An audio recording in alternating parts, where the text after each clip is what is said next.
시편 146편 1절부터 5절까지 제가 읽습니다. 할렐루야, 내 영혼아 여호와를 찬양하라. 나의 생전에 여호와를 찬양하며 나의 평생에 내 하나님을 찬송하리로다. 방백들을 의지하지 말며 도울 힘이 없는 인생도 의지하지 말지니 그 호흡이 끊어지면 흙으로 돌아가서 당일에 그 도모가 소멸하리로다. 야곱의 하나님으로 자기 도움을 삼으며 여호와 자기 하나님에게 그 소망을 두는 자는 복이 있도다. 아멘. 할렐루야, 내 영혼아 여호와를 찬양하라. 할렐루야, 내 영혼아 여호와를 찬양하라 하는 말씀과 또한 유사한 말씀들은 시편에 가득합니다. 할렐루야 안에가 하나님을 찬양하라는 말씀이 되지요. 내 영혼아 여호와를 찬양하라. 성경은 말씀합니다. 내 영혼아, 영혼은 어디입니까? 우리의 마음의 중심입니다. 단지 거칠애로 형식적으로 우리의 입에서 할렐루야가 나오고 아멘이 나오니까 우리 자신에 대하여 착각하지 말아야 합니다. 많은 믿는 사람들이 자신의 입으로 할렐루야, 아멘 하고 소리 지르면서 마치 자신들은 하나님을 찬양하는 양 그렇게 착각하는 일들이 많습니다.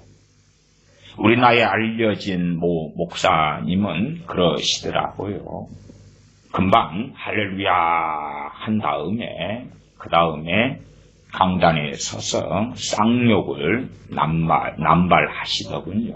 어제 그제도 할렐루야 그러다가 몇 분이 지나지 않아서 어떤 사람들에 대하여 비방하면서 걔 XXX더라 그렇게 쌍욕을 하더라고요. 물론 그 유명한 어느 목사님은 자신을 선지자라고 주장하고 그를 따르는 사람들은 최소 수십만 명의 기독교인들이 대한민국에 있기도 합니다. 자신의 입으로 할렐루야 그러면서 그러나 그 외침이 입술에서 나오는 건지 우리의 중심에서 사람의 중심에 영혼이 있지요. 그래서 내 영혼아 여호와를 찬양하라 그러는 건지 확인해야 할 것입니다. 하나님께서 또한 우리 주님께서 얼마나 위선자들에 대하여 외식하는 자들에 대하여 심하게 진노하시며 책망하시는 것은 사복음서에서 확인할 수가 있습니다.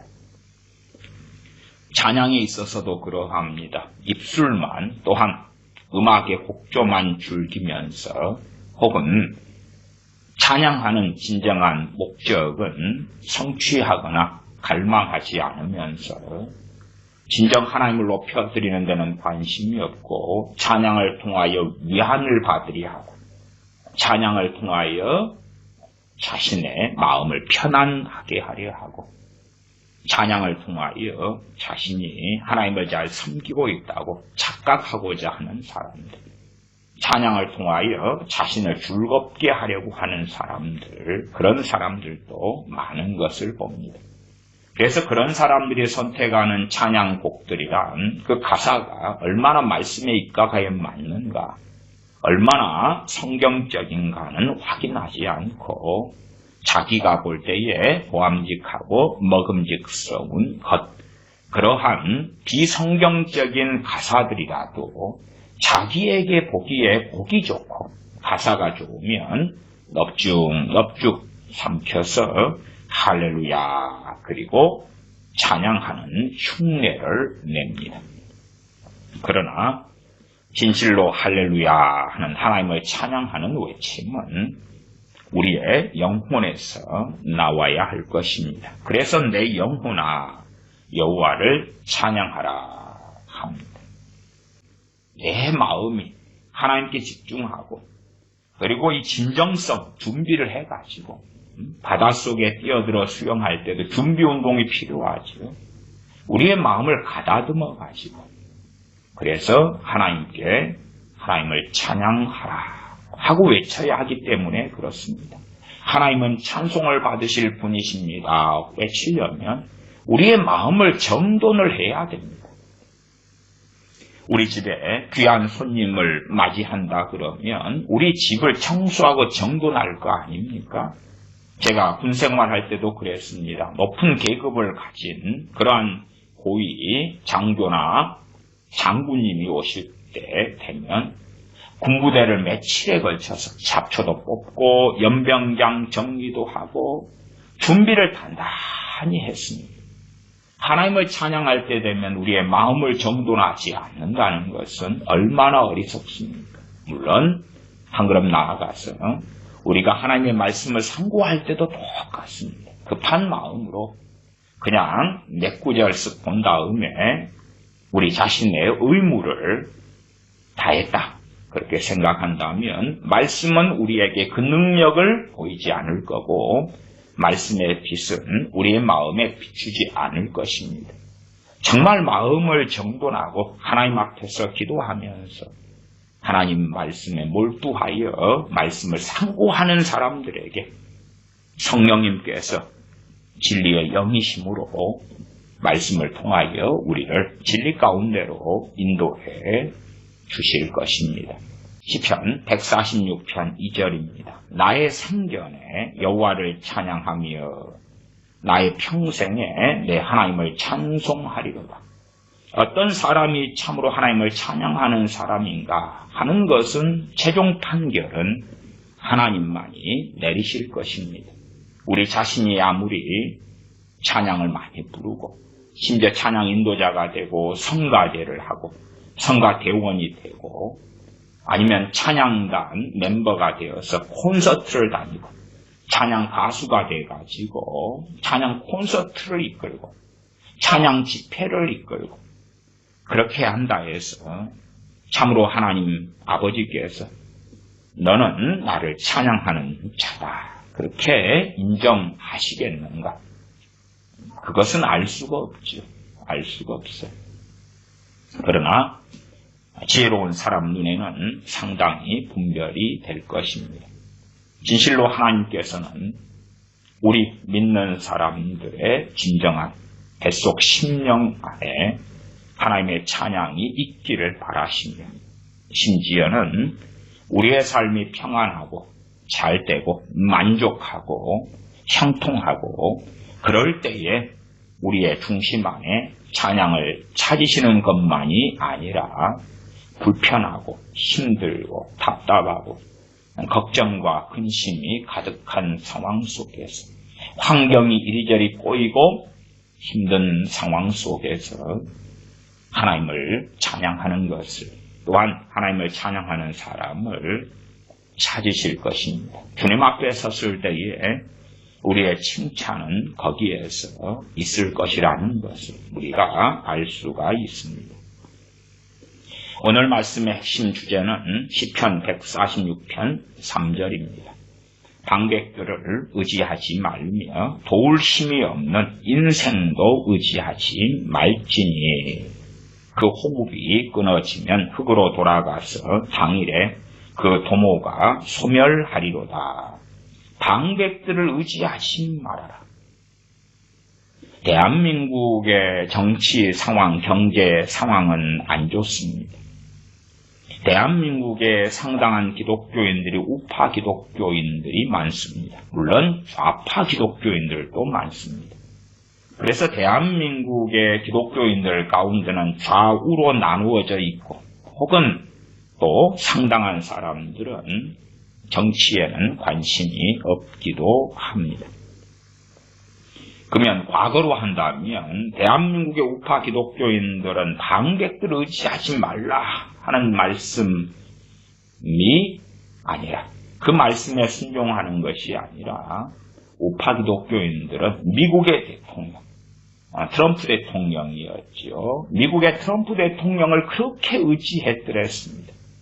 트럼프가 구원자가 될 것이야. 트럼프 대통령이 우리나라의 주사파를 멸절시키고 공산주의를 없애줄 것이고 우리나라의 좌익과 주사파를 물리치고 자유민주주의 나라로 만들어 주실 거야. 심지어는 목사들 가운데에서도 소위 우파 목사들이다 하는 자들이 연일연야 유튜브 방송을 통하여 트럼프 대통령이 우리를 구원해 주실 것이다. 트럼프 대통령이 주사파에서 좌익에서 대한민국을 해방시켜 주실 것이다. 그리고 외치는 자들이 아주 많았습니다. 그런 자들은 보통 기독교인들보다도 더 무서운 하나님의 심판을 받게 되는 것은 명확한 일이 됩니다. 방백들을 의지하지 말라 그랬죠. 반면에 그렇습니다. 좌파 기독교인들은 저 청와대에 있는 문 씨가 우리를 구원해 주실 거야. 경제를 발전시키고 서민들을 잘 살게 해주고 그렇게 의지했기 때문에 그를 뽑았겠지요. 그러나 그는 결코 의지의 대상이 될 수 없었지요. 또한 그러기도 합니다. 우파 기독교인들 가운데 방백들을 의지하지 말라. 그런데 의지한 자들이 많지요. 암흑의 전모 목사라는 사람이 광화문에 일어서서 나를 따르라. 내가 반드시 저 청와대에 있는 자들을 없애겠다. 물리치겠다. 하나님께서도 그들을 이미 폐하셨다. 그러면 나를 따르면 내가 그들을 물리쳐 주겠다. 나를 따라라. 나와 함께해라. 내가 그들을 처리하겠다. 그렇게 했지요. 그런데 청와대에 있는 문 씨는 이제 대통령의 임기가 몇 개월 남지 않았습니다. 말하자면 무사히 그의 임기를 마쳐가고 있다는 사실입니다. 방백들은 누구냐 그러면 이 방백들은 개혁 개정판으로 한다면 귀인들, 귀한 사람들이죠. 어떤 귀한 사람들요? 과거로 한다면 귀족계층, 잘 배운 사람들, 지도자들이지. 나를 따르라 하는 자들. 현대인의 성경이나 공동번역은 권력가들. 어떤 권력을 가지고 있습니까? 교단 교파로 한다면 한기총 대표회장이라든지 교단 총회장이라든지 또 큰 교회 목사다. 그것도 권력 중에 하나겠지요. 왜? 따르는 사람들이 많을 테니까. 그 다음에 세번역 성경은 방백들을 힘있는 고관들 그랬습니다. 지도자들이에요. 사람 중에 저 사람 그 방백들을 의지하지 말라 그랬는데 유감스럽게 하나님께서 저 사람을 세우신 것 같아. 저 사람이 우리의 해방자가 되어줄 거야. 진실로 하나님께서 대한민국의 기독교인들을 보실 때에 그들이 누구를 의지하고 있는가를 보실 것입니다. 누구를 의지하고 있는가를 보실 것입니다. 방백들을 의지하지 말라 그랬는데 방백들을 의지하는 것입니다. 얼마나 지불해야 될 값은 크겠는가 그 말입니다. 지금도 마찬가지입니다. 이제는 청와대에 세력 잡은 이들이 물러갈 때가 되었고 새로운 대통령을 뽑는 선거철이 다가옵니다. 그래서 거기에서 이제 누가 대통령이 되면 우리를 건져주실 거야. 누가 대통령이 되면 우리 대한민국을 다시 자유민주주의 국가로 되돌려 줄 거야. 그렇게 해줄 거야. 그렇게 간절히 바라겠지요. 그러나 하나님께서 많이 그렇게 해주실 수 있으시고 하나님께서 보실 때에 우리 믿는 사람들의 중심에 방백들을 의지하는 것. 나를 따르라 하는 지도자들, 그러한 권력을 가진 자들, 그런 힘을 가진 자들, 그런 자들을 의지하는 사람이 우리 크리스천인가? 아니면 전능하신 아버지 하나님 앞에 엎드려서 하나님을 의지하고 의뢰하는 사람들인가? 확인하실 것이고 그에 따라서 결과가 달라질 것입니다. 방백들을 의지하지 말며 도울 힘이 없는 인생도 의지하지 말지니. 도울 힘이 없는 인생. 물론 앞에 방백들을 포함합니다. 그러나 보통 우리는 이제 선거철이 될 때에 야, 저 사람 유명한 사람이잖아. 저 사람 알려진 사람이잖아. 저 사람의 양력과 이력이 어찌 됐구나. 그런 사람들이 주로 방백들에 속하게 될 것입니다. 그리고 우리의 일상사 속에서는 이제 우리의 친구든 부모든 형제든 우리 가까운 사람들 가운데나 아는 지인 가운데 좀 더 돈이 있고 좀 더 지식이 있고 학식이 있고 뭐 그런 사람들이겠죠. 심지어는 우리 교회의 목회자가 될 수도 있습니다.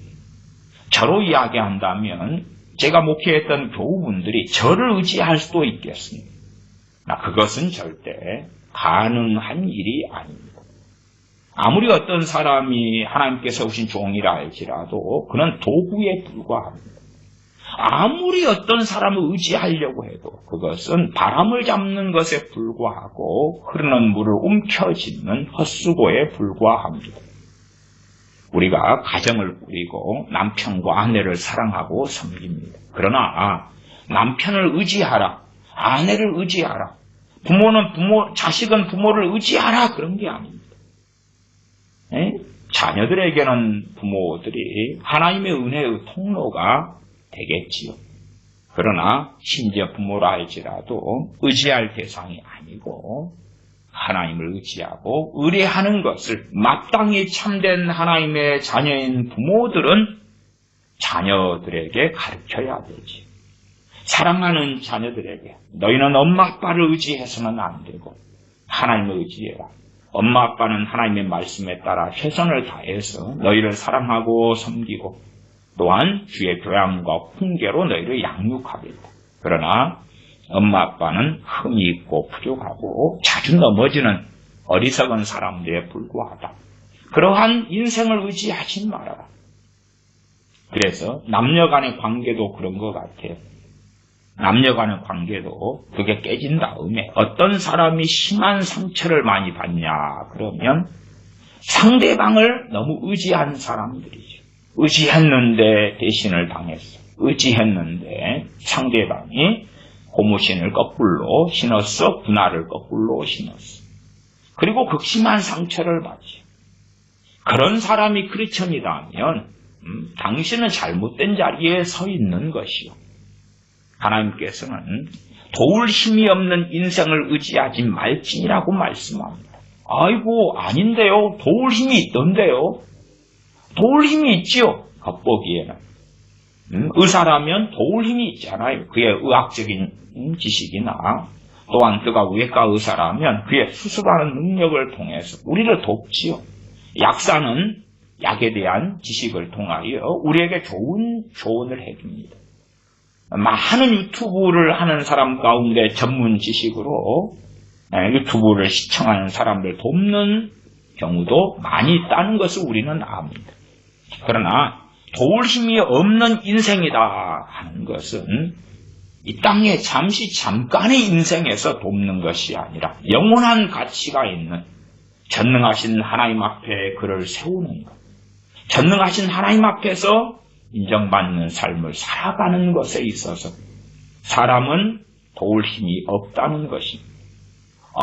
그럼 어떤 하나님의 사람은 돕던데요? 사도 바울 봐보세요. 돕던데요. 그것은 사도 바울의 능력에서 온 것이 아니라 하나님께서 주신 그 지혜, 주님께서 주신 계시로 말미암아 사도 바울이 많은 이들을 도울 수 있었던 것이기 때문에 진실로 그것은 사도 바울에게서 난 것이 아닙니다. 빌립보서 3장 8절에 보면 사도 바울은 고백합니다. 또한 모든 것을 해로 여김은 사도 바울은 석학 중에 석학이었습니다. 당대의 유대인들이 과거의 사울이었던 저 바울. 그러면 석학 중에 석학으로 다 알고 있습니다. 고관대작도 알고 왕도 알고 총독도 알 정도로 유명한 사람이 사도 바울이었습니다. 그가 주님께 돌아오기 전에 또 너무나 유명하고 알려진 사람이었습니다. 그래서 대제사장들은 이 사울에게 권세를 맡겨주었던 것이지 어중이 떠중이가 결코 사도 바울 된 사울이 아니었던 것입니다. 그러면 석학 중에 석학이 가진 학식이나 지식이나 지혜는 얼마나 많겠습니까? 그러나 빌립보서 3장 8절은 또한 모든 것을 해로 여김은 자신이 배웠던 학문, 또한 그 학문의 중심에는 구약의 율법의 해석이 있습니다. 이 말씀은 이렇게 되고 이 말씀에 대한 해석은 과거의 유대인의 뛰어난 학자들이 이렇게 유대인의 뛰어난 랍비들이 이렇게 해석했어요. 우리 가말리엘 선생님께서 이렇게 주의를 다 하셨어. 다 포함되지요. 모든 것을 해로 여김은 내 주 그리스도 예수님을 아는 지식이 가장 고상함을 인함이라. 내가 그를 위하여 예수 그리스도를 위하여 모든 것을 버리고 배설물로 여김은 그리스도를 얻고 그 안에서 발견되려 함이니 배설물로 여김은 석학 중에 석학도 그가 배웠던 것들, 그가 가졌던 것들, 소유했던 것들, 그가 배웠던 철학사상, 그가 배웠던 가치관, 그가 배웠던 성경 해석이라 할지라도, 그가 가졌던 학위와 학벌이라 할지라도 배설물로 여겼는데 사도 바울 같은 석학도 되지 않고 별 볼 일 없는 우리가 가진 것을 굳건하게 붙잡으려고 그럽니다. 가진 것을 굳건하게 붙잡고 자기를 의지하고 자기 생각을 의지하고 자기 판단을 의지하고 살아가는 많은 일들을 봅니다. 그것은 얼마나 어리석은 것입니까?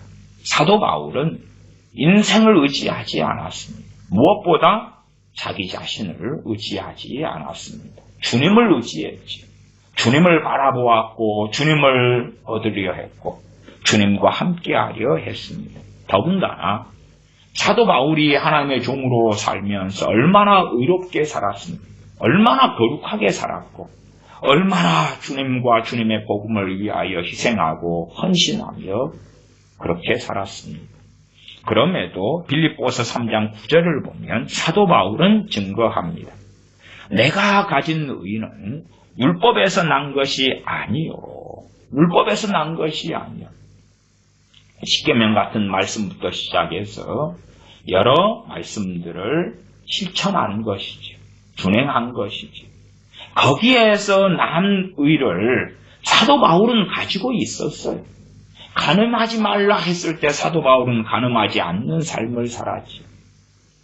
사도 바울은 하나님만을 경외하고 섬기는 삶을 살았고 우상 숭배하지 않는 삶을 살았죠. 그러나 그 의로움을 사도 바울은 붙잡고 살지 않았다고. 그것도 내버렸다고. 그것이 아무리 우리가 붙잡으려고 해도 주님 앞에 섰을 때에 우리는 얼마든지 겉과 속이 다른 위선자로 판명날 수도 있는 것입니다.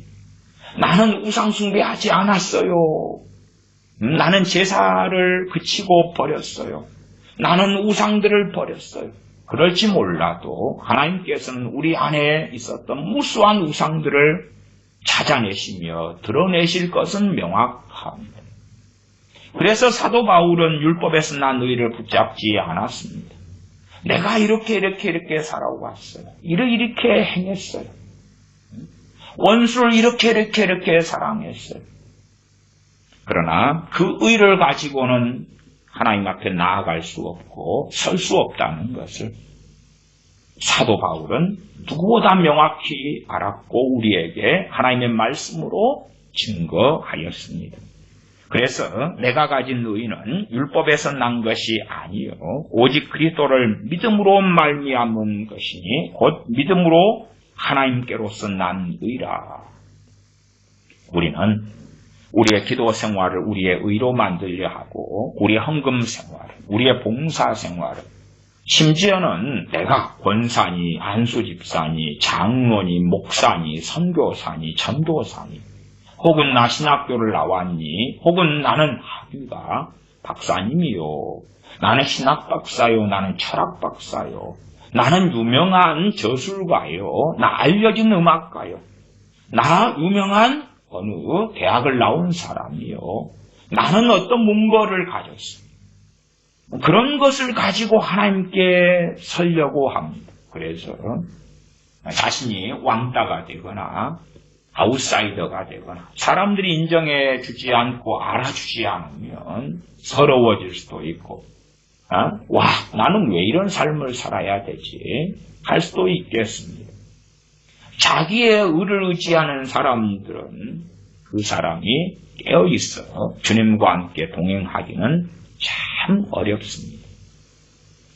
자기의 의로 내세울 만한 율법에서 난 의들이 있다고 가정할지라도 그것은 우리의 눈에 보는 것에 불과하고 주님 앞에 섰을 때 아버지 앞에 서야 그 우리가 행했다고 하는 의로운 일들 속에 얼마나 많은 허물과 부족함과 문제가 발견될 것인가.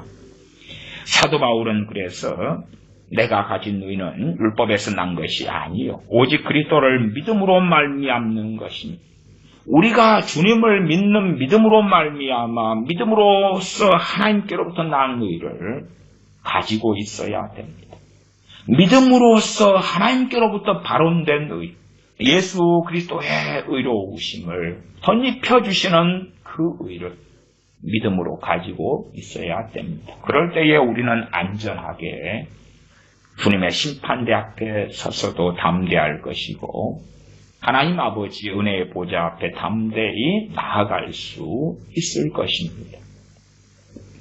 심지어 우리가 40일 금식 기도를 했다 해서 그것을 가지고도 주님 앞에 설 수 없고 전도를 우리가 몇 명을 했다느니 혹은 교회를 몇 개를 개척했다느니 난민을 몇 명을 도와줬고 혹은 노숙자들 위해서 밥을 주는 일을 몇 년을 했다느니 선교지에 옷을 모아서 얼마를 보냈다느니 그런 것을 가지고는 결코 주님 앞에 설 수가 없고 믿음으로 하나님으로부터 난 의를 예수 그리스도를 믿는 믿음을 통하여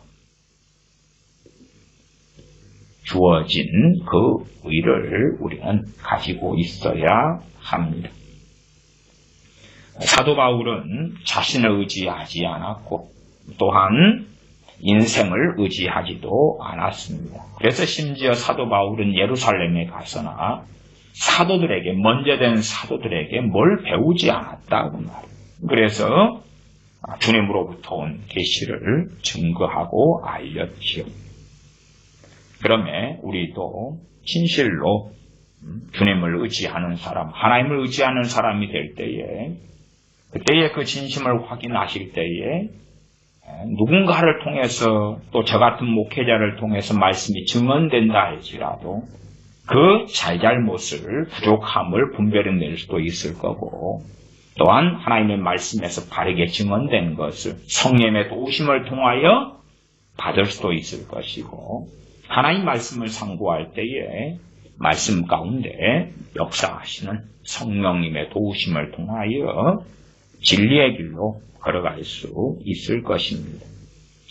146편 3절 방백들을 의지하지 말며 도울 힘이 없는 인생도 의지하지 말지니 그 호흡이 끊어지면 흙으로 돌아가서 당일에 그 도모가 소멸하리로다.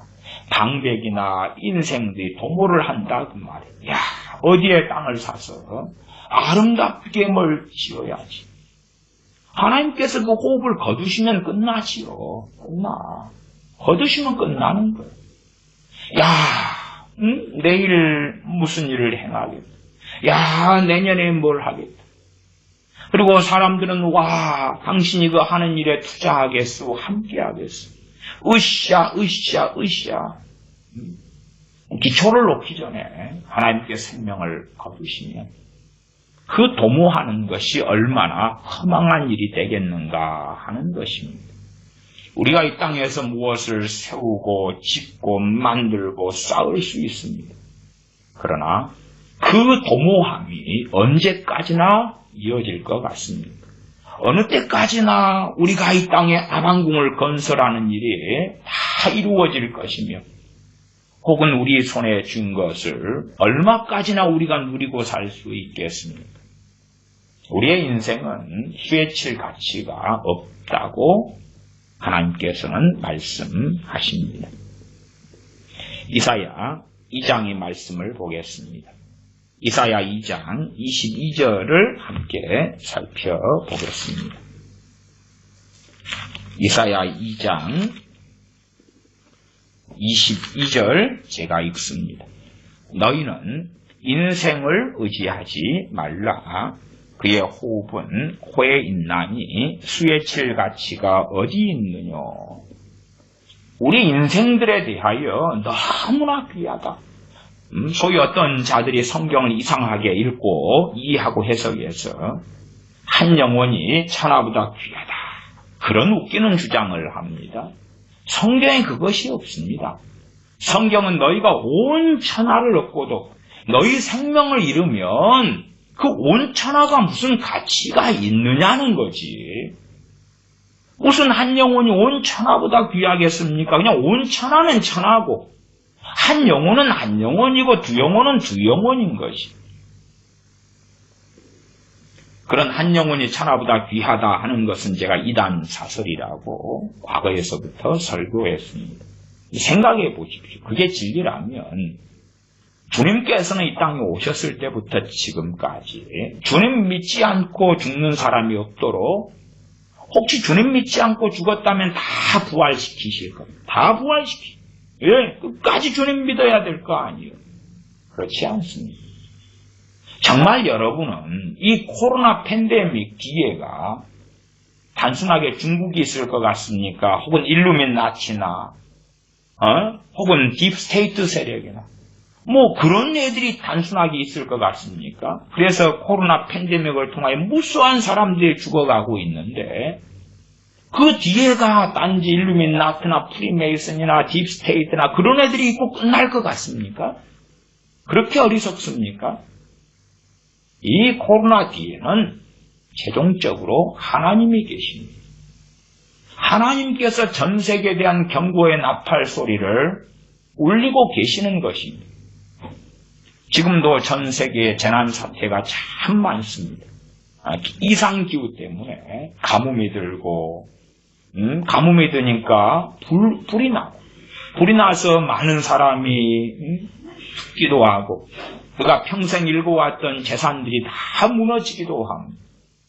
그 비참함과 참담함이 인생사에 벌어지고 있습니다. 그 뒤에는 누가 계실 것 같습니다.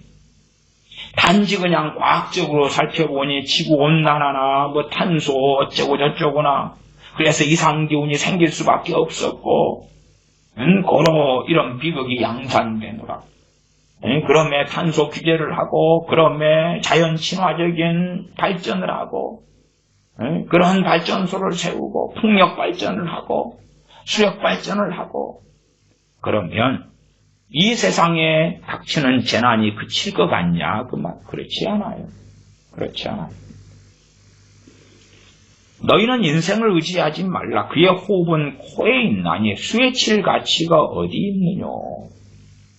인생이 정말로 그렇게 대단히 귀할 것 같습니까? 그렇지 않습니다. 그렇지 않아요. 하나님의 선언의 말씀을 들어야 됩니다. 세상은 그렇게 말하지요. 마귀도 그렇게 말합니다. 너는 너무나 귀하다. 부모도 자기 자식한테는 그렇게 말하겠지. 부모가 자식한테 말하는 것은 당연합니다. 그건 누구 입장이니까요? 부모 입장이니까. 부모 입장에서야 자식이 그렇게 귀하고 소중하겠지요. 심지어 부모 입장에서 대부분은 동의할 것입니다. 온 천하를 준다 해도 내 자식과는 못 바꾸겠다. 물론 그것도 이제 자식이 청소년기 전에나 그렇지. 청소년기 돌입하고 질풍노도의 시기로 들어가고 청년기로 되면 누가 데려가라. 새우잡이 배라도 데려갔으면 좋겠다. 그러는 부모들도 많더라고요. 이제는. 그냥 애물단지다. 왜 낳았는가? 단식하는 부모가 정말 많은 것을 보아왔습니다. 그러나 어쨌든 이제 감 나은 신생아 어린아이라면 온 천하고 바꾸자 해도 안 바꿀 부모들도 있겠지요. 그러나 하나님께서는 그렇지 않습니다. 그래서 로마서 11장에도 하나님께서 원가지들을 아끼지 아니하셨으니 하물며 너희일까 보냐. 이방인이었다가 참 감람나무 가지에 돌감람나무 가지로서 접붙임 받은 너희일까 보냐. 너희도 아끼지 아니하시리라 경고를 하고 있지요. 그러나 세상은 외칩니다. 마귀는 외칩니다.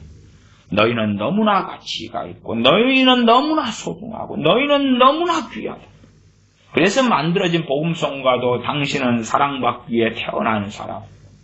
또한 어느 때부터 대한민국 교회 유행처럼 축복송들이 만들어졌습니다. 상대방을 축복하는 거죠. 성경의 가장 좋은 것들, 최고의 하나님의 사람들에게 주어진 하나님의 말씀을 마치 당신 것으로 만들어주며 내 것으로 삼겠다. 그리고 복음성가를 만들어 축복송이죠. 그리고 상대방한테 불러주는 거예요. 자, 너의 가는 길에 축복이 있어. 너의 가는 길에 하나님이 함께 하심이 있으라. 있을 거야. 잘 될 거야. 성공할 거야. 잘 나갈 거야. 왜? 너는 소중하니까. 세상 광고가 하는 이야기입니다. 마귀가 짓거리는 소리입니다. 그래서 우리로 하여금 교만하며 자기를 높이며 자기를 사랑하며 자기의 영광을 구하라는 것이지. 그러나 우리의 짧은 인생 속에서 하나님의 영광을 구하고 내 영광, 자기 영광은 내려놓는 삶의 길로 들어갈 때에 참된 평안이 있고 참된 만족이 있는 것입니다. 22절 이사야 2장 22절 너희는 인생을 의지하지 말라. 그의 호흡은 코에 있나니 수에칠 가치가 어디 있느냐. 어디 있느냐. 개정개혁파는 그의 호흡은 코에 있나니 샘할 가치가 어디 있느냐. 우리가 뭘 샘을 하다가 이제 조그만 동전이 몇 개 남았다고 합시다. 에이, 떨이야, 떨이. 그래서 자식이 근처에 있으면 줘버리죠. 너가 가져. 너가 가져. 요즘에는 10원짜리 몇 개 길바닥에 굴러다니면 아무도 안 줍디다. 안 줘. 그러니까 10원짜리 굴러다니거나 심지어 100원짜리 몇 개 남으면 그건 수에 안 쳐. 저희가 1000원짜리까지만 돈이야. 부모들은 그 정도 재산이 있으니까 그럴 거 아니에요. 그것처럼 우리의 인생이 수에 칠 샘할 가치가 없다. 그 말이에요. 공동번역은 그렇게 번역했습니다. 그의 호흡은 코에 숨이 붙어 있을 뿐 아무 보잘것 없느니. 아니 이게 선지자 이사야를 통해서 하나님께 선언하시는 건데 어디에 사람이 대단하다고 존귀하다고 탁월하다 그럽니까? 물론 성경 신약 성경은 우리가 하나님의 참된 백성이 되고 예수 그리스도 때문에 하나님의 그 은혜와 긍휼과 자비와 사랑 때문에 하나님의 자녀가 되었을 때에 우리가 귀하다고 말씀해요. 우리가 귀한 존재이기 때문이 아니라 우리 주 예수 그리스도로 우리를 샀기 때문에 우리가 귀한 자가 된다고 말씀하는 거예요. 존재론적으로 우리가 대단히 귀하고 탁월한 게 아니란 말이에요. 우리가 존재론적으로 탁월하고 귀하고 가치 있다면 지옥에 있는 저 무수히 많은 사람들은 얼마나 귀하겠어요. 하나님께서 아담과 하와를 만드셨을 때 그들은 존재론적으로 죄를 짓지 않았을 상태이기 때문에 하나님께 귀한 자들이었어요. 그렇게 말할 수 있지요. 그러나 그것도 그들이 하나님께 순종했을 때가 됩니다. 동산 중앙에 있는 선악을 알게 하는 나무의 열매를 선악과를 먹지 말라. 불순종하지. 따르지 않지요. 그리고 선악과를 먹었을 때에 에덴에서 추방시켜버리고야 맙니다. 물론 하나님의 긍휼과 자비와 사랑은 추방된 아담을 따라가고 하와를 따라가면 사실입니다.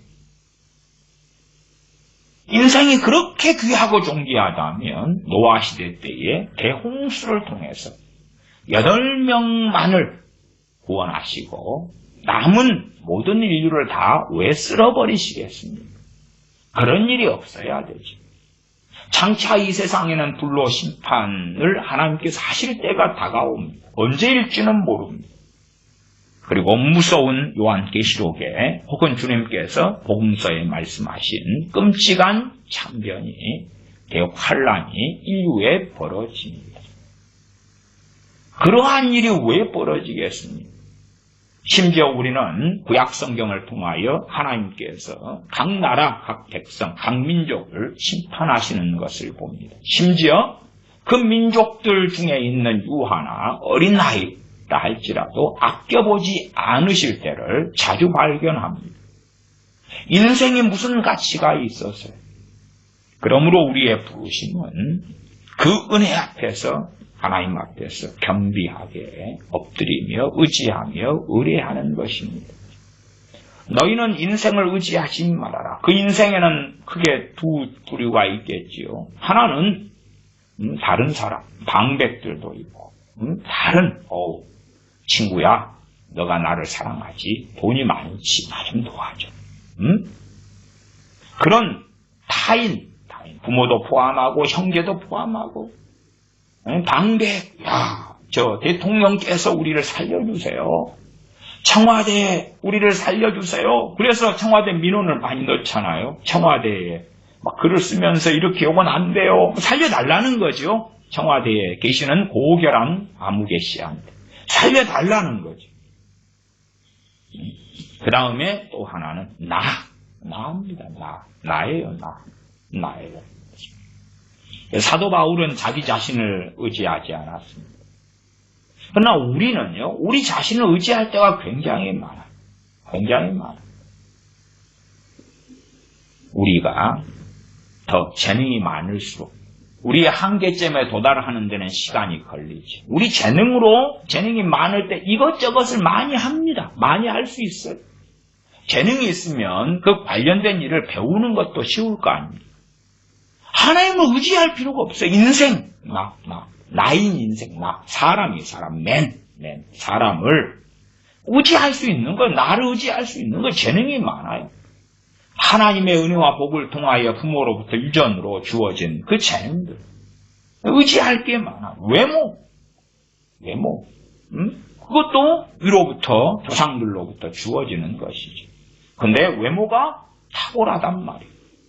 그래서 얼마나 자신의 외모를 의지하고 살 수가 있겠는가. IQ, 머리가 회전이 빨라요. 기억력도 좋고 이해력도 좋고. 태생부터 그런 사람들이 있습니다. 태생부터 지혜로운 사람들이 있고 그런 사람들이 또한 세상의 지혜를 얻기도 쉬워서 세상 지혜를 얻어서 박사님이 되시고 철학자가 되시고 과학자가 되시고 탁월한 그러한 전문인이 됩니다.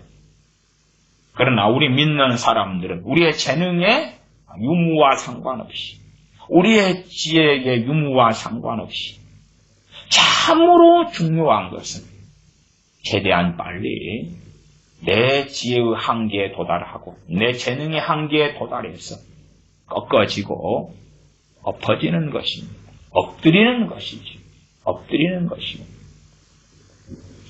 과거에 병원이 없는 시대, 의료시설이 열악했던 시대에 이런 시대에는 병이 좀 작은 병이 들더라도 특별히 우리 믿는 사람이라고 합시다. 그러나 의료시설을 통해서 가난 때문에 치료받지 못했던 시대들이 있었습니다. 그러면 진실로 하나님을 믿는 사람은 병이 들었을 때 그 병이 어떤 병이라도 일반 병원과 의사를 통해 치료받지 못하는 시대에는 하나님을 찾고 구하고 엎드렸다고 말이에요. 빨리 그냥 건강에 있어서 하나님을 의존하고 의지했지요. 그러나 지금은 약이 발달했고 약국이 있고 의료가 발달했고 의료보험도 있고 병원이 그득하게 많고 그러면 몸이 좀 아프면은 약을 의지하면 돼요. 또한 건강이 좀 안 좋으면 건강을 좋게 하는 유튜브 방송을 보면 돼요. 몸이 병들면 사람들에게 정보를 구해서 이러한 병 때문에 치료받고 싶은데 잘 치료해주는 병원이 어딥니까? 물어보면 가르쳐 줄 거예요. 그것이 약한 일이라는 건 아니에요. 그러나 그러한 선한 도구를 사용함에도 불구하고 약도 사용하고 병원의 의료적인 도움도 받고 그러셔야지요. 그러셔야 돼요. 저도 치아가 안 좋아서 임플란트를 과거에 몇 개를 해 넣었습니다. 그 도움을 받아야죠. 그냥 기도하고 하나님께 막 구한다고 어떤 사람은 그런 사람이 있답니다. 막 치아가 그냥 막 나는 사람도 있답니다만은 저는 그렇게 되지는 않았습니다. 어쨌든 그래서 치과 병원이 있기 때문에 그 큰 혜택과 도움을 받았습니다. 그럴지언정 하나님께서 우리의 중심을 확인하실 때에 우리가 그러한 하나님이 은혜로 주신 것들을 정말 하나님 대신 의지하는 사람이냐 아니면 하나님을 의지하는 사람이냐. 당연히 우리는 병원의 도움을 받아야 되고 약의 도움을 받아야 됩니다. 그건 참 이 좋은 시대에 태어나서 주어진 혜택입니다. 혜택이고 은혜입니다. 그래서 바보같이 약을 먹으면 해결될 것을 나 안 먹어. 병원에 가 치료받으면 될 것을 나 치료 안 해. 하나님만 의지할 거야. 그러는 좀 이상한 사이비적인 사람들이 많았지요. 그래란 이야기는 결코 아닙니다. 아니에요. 그러나 병원의 도움을 구하고 약국의 도움을 구하지만 그럼에도 하나님께서 우리의 중심을 보실 때에 하나님을 의지하기 때문에 하나님을 찾고 구하기 때문에 자신의 질병과 건강을 위해 하나님께 나오고 그러면서 병원으로 그러면서 약을 사용하는 그런 사람인가 아니면 병이 들 때에 하나님께서 그 사람의 중심을 확인하실 때에 하나님을 의지하고 참는 건 온데간데 없다. 온데간데 습성적으로 하나님은 사라지고 없는 사람. 그런 크리스천, 그런 하나님의 백성이라면 하나님과 관계가 결코 좋을 수가 없지.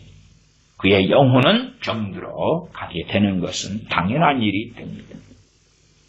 너희는 인생을 의지하지 말라. 그의 호흡은 코에 있나니 수에 칠 가치가 어디 있느냐. 현대인의 성경 번역은 숨결에 불과한 인간이 무슨 가치가 있느냐. 숨결에 불과한 인간이 무슨 가치가 있느냐. 우리는 그래서 참으로 주님이 아니면 구원받을 수 없고 비록 이 땅에서 좋은 시대를 만나서 좋은 차를 소유할 수도 있고 직장에 다녀서 돈을 벌어 집을 구할 수도 있고 여행을 다닐 수도 있습니다만 그것은 좋은 때를 허락해 주신 하나님의 은혜에 인한 것이고 우리 자체가 귀하고 존귀해서 우리를 아름다운 것들로 입혀주는 것은 결코 아니라는 것을 알아야 됩니다. 우리가 귀하기 때문에 주님께서 이 땅에 오신 게 결코 아닙니다. 주님을 아버지께서 보내신 것은 아버지 하나님의 한량없는 은혜와 자비 때문에 그렇습니다. 그러지 반드시 구원해야 돼. 반드시 구원해야 되니까 주님이 안 가실 수가 없어. 그렇다면 아담과 하가 타락한 다음에 수천 년이 흘러서 주님을 아버지께서 보내시면 안 되시지요. 아담과 하가 타락하면 바로 주님 보내시죠. 아니면 왜 노아 시대 때 대홍수를 통하여 당시의 인구가 그래도 기본 몇억 명은 됐던 시대에 적게 잡아도 1억, 2억 이상을 잡습니다. 그런 무수히 많은 인구가 있는데 노아 시대에 대홍수를 보내서 멸망시키기보다는 주님을 보내셔야 주님을 보내시고 그렇게 가치가 있고 귀하면 주님을 그때 일찍 보내셔서 십자가를 지게 하셔야 될 거 아니냐? 안 그래요? 오히려 성경은 기록되기를 말세의 마지막 날에 아버지께서 아들을 보내셨다고 말씀해요. 마지막 날에. 그러면 주님께서 오신 다음에 태어난 사람들은 복된 사람들이 나아가서 주님의 복음을 전함받은 도시, 나라, 민족 사람들은 정말 복된 사람들이고 하나님의 말씀을 손에 소유하고 이 말씀 66권을 가지고 살 수 있는 사람들, 누구보다 복된 사람들에 들어간다는 것을 알아야 할 것입니다. 이 이사야 성경 5장을 좀 더 보겠습니다. 이사야 5장 21절을 보겠습니다. 스스로 지혜롭다 하며 스스로 명철하다 하는 그들은 화 있을진저. 스스로 지혜롭다, 스스로 명철하다 하는 그들은 화 있을진저. 야고보서 1장 5절에 누구든지 지혜가 부족하거든 우이 주시고 꾸짖지 아니하시는 하나님께 구하라. 그리하면 주시리라. 믿음으로 구하고 조금도 의심하지 말라. 누구든지 지혜가 부족하거든. 그런데 정말 상당히 많은 사람들은 자기의 지혜로 열심히 삽니다. 지혜가 많은 사람들일수록 자기의 지혜로 열심히 살 것 아닙니까? 그러다가 자기의 지혜의 한계를 만납니다. 그러니까 내 지혜로 어떤 일이 있다 그러면 한 60%, 70%를 해요. 그런 내 지혜로는 남은 30, 40%가 어떻게 해결이 안 되니까 그때 이제 지혜가 부족합니다. 지혜를 주세요. 그래서 내가 행하고 있는 이 30, 40%의 일을 완성할 수 있게 해주세요. 그러면 그것은 정말 야고보서 1장 5절의 말씀과 맞을 것인가? 왜요? 자기가 스스로 지혜롭다 하며 일을 해왔잖아요. 스스로 지혜롭다 하며 스스로 명철하다 하는 그들은 화 있을진저. 교회의 역사적으로도 교회사적으로도 그러하고 현대적으로도 마찬가지가 됩니다. 교회사적으로 신학 박사님들이 많이 있었고 현대에는 무수히 많은 대한민국만 해도 신학교가 많고 신학 박사님들, 철학 박사님들이 신학교 교수님이 되어서 목사님들의 목회자의 아버지가 되어서 목회자들을 길러왔습니다. 실제로 이제 신학계에 있어서는 신학 박사 학위보다 철학 박사 학위를 더 높게 쳐줍니다. 보통 사람들은 이게 못 아시겠지요. 철학 박사 학위가 신학 박사보다 아는 사람들은 끝발을 더 높게 쳐줍니다. 근데 그런 이들이 이제 신학생들을 가르치고 그리고 목사 되게 해 주었습니다. 무수히 많은 신학 박사님들은 무엇을 알고 있어 왔을까요? 교회사적. 결론은 유감스럽게 좋지 않습니다. 왜요? 21절에 스스로 지혜롭다 하며 지혜롭다 하는 사람들이 대부분이었기 때문에 그렇습니다. 지금도 마찬가지입니다. 지금도 마찬가지. 스스로 지혜롭다 하며 스스로 명철하다 하는 그들은 화 있을진저. 저희 목회자들 가운데서도 이런 이들이 유감스럽게 많습니다. 내가 스스로 나 지혜로워. 그래서 내가 주일 설교를 해야 되는데 나는 충분히 성경을 이해할 수 있고 깨달을 수 있고 잘 설교할 수 있어요. 물론 표면적으로는 아버지 하나님 제가 설교를 준비하는데 도와주세요. 그럴지 모르는데 하나님은 심령을 감찰하시잖아요. 뱃속을 보신단 말이에요. 겉의 입술로의 기도가 아니라 정말 심령 중심 안에서 자기가 성경을 해석할 수 있고 이해할 수 있다고 믿는지 아니면 정말 주님 의지하면서 말씀이 알아지도록 깨달아지도록 적극적인 순종하는 믿음으로 의탁하는 믿음으로 능동적인 믿음으로 하나님께 나아가는 사람인지를 확인하실 거 아니냐 그 말이에요. 스스로 지혜롭다 하며 지혜롭다 하니까 사람들은 자신의 판단을 믿습니다. 우리가 하는 판단은요 얼마든지 틀립니다. 그래서 참 유감스러운 것이 저도 세상 돌아가는 것들에 대해서는 판단을 내리다 보면 간혹 틀려요. 틀린데 어떤 것은 별로 그렇게 문제가 없어요. 그냥 혼자 틀리고 마니까. 어떤 것은 제가 그리고 목회자의 자리에 서서 세상 돌아가는 것에 대하여 이렇게 될 것 같은데요. 그리고 이제 돌아왔더니 아닌 거라.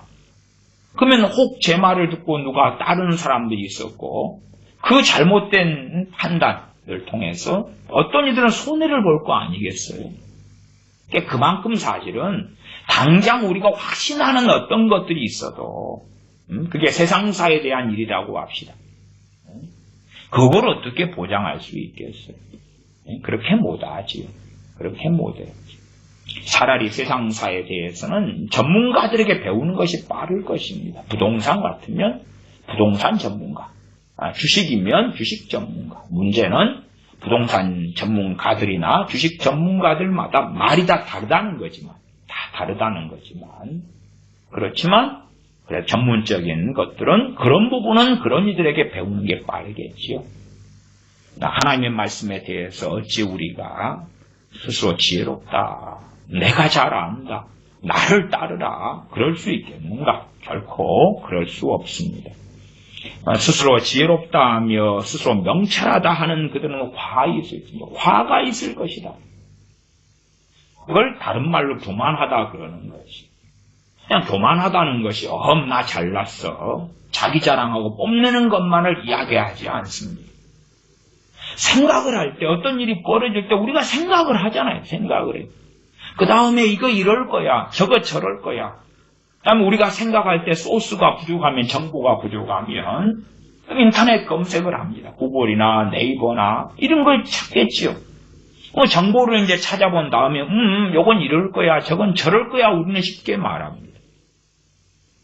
유감스럽게도 깊이 들어가면 그건 자기의 지혜, 자기의 명철을 의지하고 있는 일이 되고야 말지. 그러면 우리가 우리 자신의 지혜를 믿는지 명철을 믿는지 확인해야 됩니다. 고린도전서 1장 28절 29절에 보면 그렇습니다. 하나님께서 세상의 천한 것들과 멸시받는 것들과 없는 것들을 택하사 있는 것들을 폐하려 하시나니, 우리 대부분 믿는 사람 가운데는 천한 자들이 태반이고 고린도 교회와 유사하게 멸시받는 자들이 태반이고 없는 자들이 태반입니다. 사도 바울같이 아주 탁월한 사람, 석학 중에 석학에 부르심받는 경우는 있었습니다만 태반은 갈릴리 태생에 베드로 같은 일장 무시, 고기 잡는 어부들이 태반인 그러한 사도들, 그러한 이들이 부르심 받은 것을 우리가 성경을 통해 보지 않는가 그 말이에요. 그런 것처럼 또한 나아가 고린도 교회의 상황처럼 지금 시대도 마찬가지입니다. 지금 우리 믿는 사람들 가운데 아주 탁월한 부자들은 극소수에 불과할 것이고 세상에 총명과 명철을 가졌다는 그런 권력자들도 거의 없을 것입니다. 대부분은 서민들이요, 대부분은 가난한 사람들이요, 대부분은 못 배운 사람들이요, 대부분은 민난 사람들이다 그 말이에요. 예외적으로 잘난 사람들, 멋진 사람들, 대단한 사람들, 문벌 좋은 자들, 능력 있는 사람들도 끼어 있습니다. 그래서 앞에 말씀드렸죠. 사도 바울 같은 석학 중의 석학도 자신의 모든 것을 해로 여기고 주님을 위하여 모든 것을 배설물로 여겼다. 그러면 대다수의 우리같이 부족하고 어리석은 사람들은 사도 바울보다 더 먼저 그래야 돼. 더 먼저 그래야 돼. 그런데 사도 바울보다 더 늦게 그러는 거예요. 아니 심지어 안 그러는 거예요. 안 그래. 자기 지혜로 부지런히 살아요. 그러다가 문제가 안 벌어지면 괜찮은 거예요. 그렇죠? 문제가 안 벌어져. 대부분.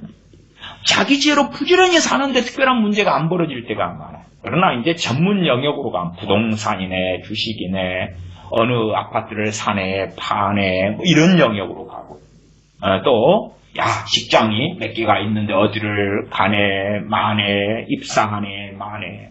우리 자식이 있으면 공무원 시험을 준비해야 될까? 아니면은 기업 취업을 준비해야 될까? 아니면 우리가 이제 일찍 정년퇴직하면, 그러면 이제 자영업을 대부분이 꿈꾸고 싶잖아요. 그러면 어느 자영업을 하지? 커피숍을 할까? 이제 커피숍은 포화 상태고, 편의점을 할까? 편의점도 진작 포화 상태가 됐어. 의류를 할까? 에이, 그 인터넷 시장이 이제 장하겠지. 인터넷 쇼핑몰을 할까? 야, 쉽지 않은데. 쉽지 않아. 어떻게 하지? 뭘 하지? 그 정도 돼야지 이제 자신의 지혜가 부족함을 통감하겠지. 일상사 속에서는 별로 그렇지 않아요. 심지어 내가 A라는 회사에 다니면서 그 회사에서 한 20년 일한 베테랑이라고 합시다. 그러면 내가 능숙하고 어지간한 일은 다 처리가 가능한 회사원인데 자기의 지혜가 부족함을 절감하고 통감하며 그 지혜의 한계에 부딪힐 일이 얼마나 있겠는가 그 말이에요. 또 지혜의 한계에 부딪혀도 구글이나 네이버나 아니면 정보들 얻고 그래가지고 그걸 통해서 좀 연구하니까 헤쳐나갈 수 있었겠지요. 우리는 세상의 천한 것들 속에 멸시받는 것들 속에 없는 자들 속에서 부르심 받은 이들이 대반입니다. 그러면 더 빨리 우리의 지혜의 한계 속에 주님을 의지하고 의탁하는 그러한 경건의 훈련 속에 주님 앞에 엎드리며 주님을 찾는 그 믿음 가운데 거하며 나아가야 하는 것은 당연합니다. 실제로 고린도전서 1장 28, 29절에는 왜 하나님께서 세상의 천한 것들을 그렇게 많이 멸시받는 자들, 없는 자들을 왜 그렇게 많이 택하셨는가? 그 이유가 나와 있지요. 그건 있는 것들, 있는 자들을 폐하려 하시나니 이는 아무 육체라도 하나님 앞에서 자랑하지 못하게 하려 하시니라. 자랑을 못하게 하시고 자기를 과시하고 드러내는 사람을 하나님이 싫어하신다 그 말. 있는 사람을 많이 불러오면 그 선택하는 건 하나님의 주권 아닙니까? 하나님의 주권이에요. 하나님의 주권이에요. 거기에 누가 이의를 제기합니까? 물론 없는 사람을 택했다는 것이 없는 사람들은 없기 때문에 누구처럼요? 사도 베드로 같은 사람처럼 없으니까 자기 능력으로 안 산다 그 말이에요. 없는 것들을 택해가지고 주님의 이름으로 병을 고치고 귀신을 쫓아내고 주님의 복음을 증거해요. 자기 능력이 아니라 성령님의 권세를 통하여. 그러니까 있는 사람들이 주님을 믿게 되지. 없는 것들을 택했다는 것이 있는 사람들은 다 지옥 가라는 게 아니라 사도 바울을 택했다는 것이 사도 바울을 통하여 의뢰인들에게 먼저 복음을 증거하게 하시고 이방인들을 부르시는 이방인의 사도로 삼으신 거 아닙니까? 그래서 하나님의 선택과 예정교리로 갈 때에 단순하게 누구는 선택하고 누구는 버림받는다. 그 부분도 있다고 제가 말씀드리고 설교도 했어요. 그러나 가장 먼저 출발할 것은 우리 같은 사람을 먼저 부르셔서 그 다음에 우리를 통하여 가족을 부르시고 이웃을 부르고 형제를 부르려는 그 부르심입니다. 그러나 유감스럽게 없는 내가 부르심 받았는데 없는 그 알량한 미련함으로 좌충우돌하고 산다면 우리가 어떻게 빛과 소금이 됩니까? 오직 성령님이 너에게 임하시면 너희가 권능을 받고 예루살렘과 온 유대와 사마리아와 땅끝까지 이르러 내 증인이 되리라. 아니 없는 것들을 불렀으니까 아이고 저 무능한데요. 제 무식한데요. 제 지혜가 없는데요. 못 배웠는데요. 가진 게 없는데요. 천덕꾸러기인데요. 상처만 가득한데요. 그런데 그걸로 사는 것입니다. 하나님 제가 못났어요. 그러니 좀 뭔가를 주세요. 갖고 나를 좀 채워줘요. 내가 지혜가 없단 말입니다. 하나님 지혜를 주셔서 채워주세요. 그런 방식으로 지혜 구하는 사람들도 있습니다. 아니요. 주님이 지혜 되셔서 성령님께서 우리 안에 이끌어 가실 때 성령님께서 지혜의 말씀 은사를 부어주셔서 지혜와 총명을 주셔서 이끌어 가시는 거예요. 반대로 우리가 주님을 떠나고 등지면 성령님께서 역사하시는 그 지혜, 총명, 지혜와 명철이 지혜의 말씀의 은사가 사라지고 소멸되는 것입니다. 약해지는 것입니다. 주님 주시는 것이 언제나 우리 것이 되거나 언제나 나타나는 건 절대 아닙니다. 그게 우리 믿는 사람들이 이 땅에 살면서의 숙명이에요. 숙명. 주님께로 받은 것들이 야, 주님 관계가 멀어지고 주님 앞에 살지도 않고 주님을 사랑하지도 않는데 받은 것들이 계속 나타나? 그러면 10중 8구 그건 마귀 역사입니다. 10중 8구 그건 마귀 역사거나 아니면 하나 두 개는 하나님의 진노와 심판이 그 사람한테 임박했다는, 그것을 통하여 하나님께서 무서운 철대를 때리시겠다는 그런 일이 되고야 맙니다. 무능하고 어리석은 자를 불렀으면 빨리 두 손 들고 항복하고 자기 지혜로 사는 삶을 내려놓고 자기 명철 총명으로 사는, 자기 능력 자기 재능으로 사는 삶을 내려놔야 될 거 아닙니까? 미련한 자들을 많이 불렀으면 세상에는 유능한 자들이 더 많을 거 아니에요? 지혜 없는 자들을 많이 불러 모았으니까 상대적으로 세상에는 더 지혜로운 자들이 많이 남았겠지. 그런데 어떻게 동일한 지혜와 동일한 지식과 동일한 재능으로 경쟁하려 하느냐 그 말이에요. 고린도전서 1장 29절에 이는 아무 육체라도 하나님 앞에서 자랑하지 못하게 하려 하심이라. 하나님께서 자랑을 원하시지 않습니다. 인생에 수혜칠 가치도 없건만 무슨 잘난 척하고 재능이 있고 유능하고 잘났고 학벌이 좋고 문벌이 좋고 재산이 많고 좋은 차를 타고 다니고 좋은 메이커 쇼핑백을 메고 다니고 그렇다 해서 무슨 가치가 있겠는가 그 말이에요. 그런 가치는 없다 하는 것입니다. 그러므로 우리는 이사야 5장 21절의 말씀에 따라 스스로 지혜롭다 하며 스스로 명철하다 하는 그들은 화 있을진저. 우리가 스스로 지혜롭다 명철하다 하는 건 다른 말로 교만이고, 교만의 한 방식인데 일반적인 방식이죠. 교만했던 히스기야 왕이 어찌 되었습니까? 그가 겸비하고 엎드렸을 때 하나님의 긍휼하심을 얻었지. 히스기야 왕이면 성경의 큰 비중을 차지하고 있기도 합니다. 그러면 히스기야 왕이 교만해도 왕이었기 때문에, 유다 왕이었기 때문에 봐주마. 히스기야 왕이 하나님 앞에 살아왔던 그 과거가 있기 때문에 교만해도 대강 넘겨주마. 그게 가능합니까? 그렇지 않습니다. 하나님께 선택한 사울 왕이라 할지라도 교만하여서 자기 뜻을 구하고 자기 정욕대로 행하고 순종하지 않고 불순종할 때에 하나님께서는 그를 버리셨고 그를 폐하셨습니다.